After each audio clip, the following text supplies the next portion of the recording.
Today I've finally started working down at the end in my vegetable patch and I've been digging. Digging? Yes, digging. Let's have a chat about dig versus no dig and why digging is not always the enemy. I've talked a lot in my garden about using no dig techniques, for example this year on my potato patch. No dig techniques typically involve scraping back a top layer of weeds, mulching with newspaper or cardboard, and then building up new soil on top.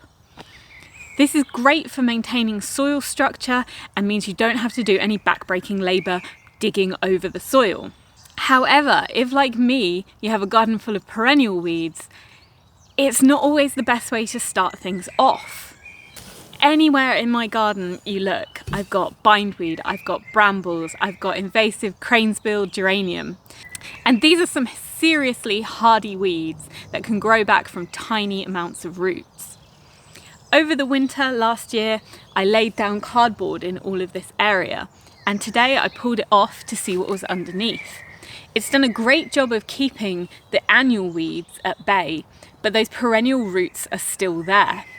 By going in with my fork, I'm able to pull them out. These would take years and years to rot down naturally. And with mulch, they just grow through it, even the thick ones.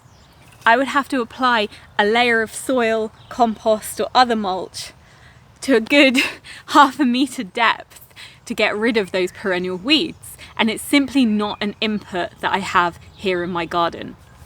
Digging has always been a traditional tool for UK gardeners, and when we talk about digging as a destructive tool, usually we're talking about double digging. This is a heritage technique that's been used on allotments and small-scale growing for hundreds of years, and basically involves digging down into the soil, lifting everything out, adding a thick layer of organic material and putting that soil back on top. It's very destructive to the soil structure and used to be done by gardeners every year. I don't advocate for this kind of digging. No dig works much better, where you're taking that organic material and laying it on top and allowing worms and other organisms to dig it in for you.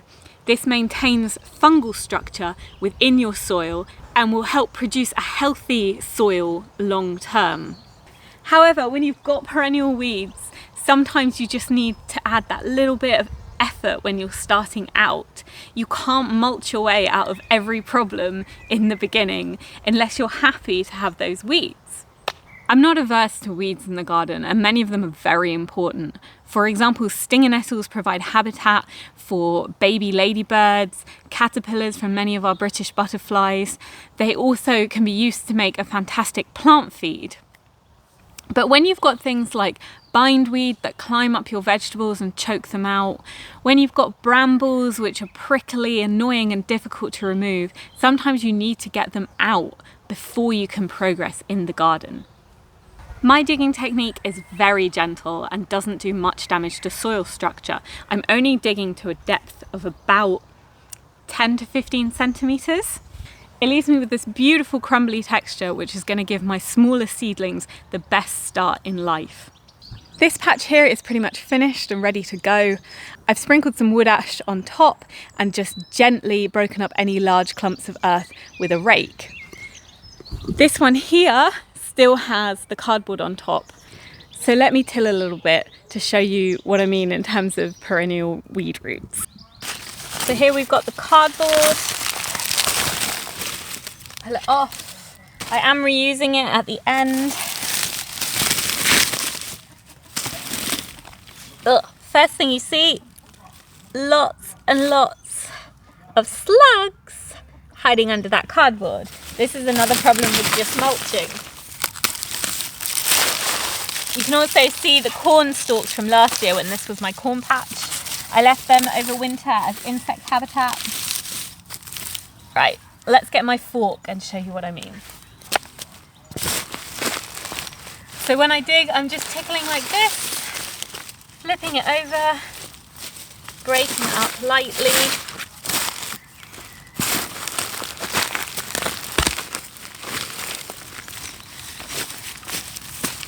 And here This is bindweed root. This is not going to rot down even if you mulch this really, really well.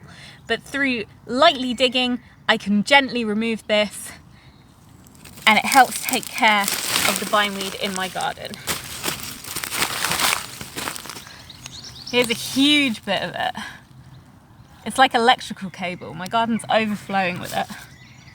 So if you're at the beginning of your gardening journey, don't be afraid to get in there and dig.